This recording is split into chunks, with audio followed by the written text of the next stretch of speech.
ఈరోజు మేము వెజ్ బిర్యానీ ఎలా చేయాలో చూపిస్తాము. ఆనియన్స్, టమాటాస్ ఇవి మెయిన్గా ఉండాల్సినవి ఏ బిర్యానీ కన్నా దేనికైనా సరే.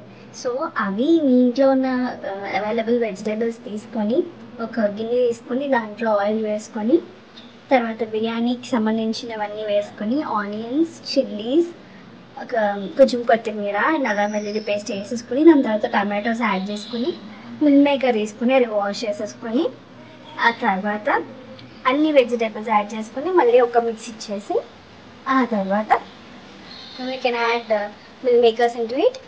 ఆ తర్వాత ఏం చేయాలి, రైస్ అనేది ఫుల్గా నానబెట్టేసుకోవాలి.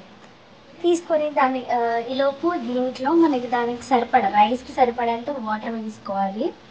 వేసుకొని బాగా మిక్స్ చేసుకొని దాంట్లో సాల్ట్ ఇంకా కొన్ని స్పైసెస్ ఉంటాయి, బిర్యానీ మసాలాస్ ఇవన్నీ వేసేసి దాని తర్వాత కాసేపు దాన్ని కొంచెం ఒక బాయిల్ వచ్చే వరకు ఉంచి ఆ తర్వాత రైస్ యాడ్ చేసుకోవాలి.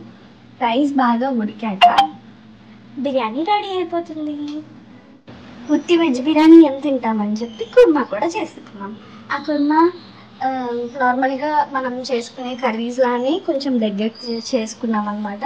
అండ్ మేము దాంట్లో క్యాషూ నట్స్ ఇంకా సమ్ వేయబట్టి అది బాగా వచ్చింది టేస్ట్. అయితే చూడండి, అన్ని వెజిటేబుల్స్ వేసి చేసాం. అది కూడా పొటాటోస్, క్యారెట్స్ అన్నీ వేసి బీన్స్ వేసి చేసాము, బాగుంది.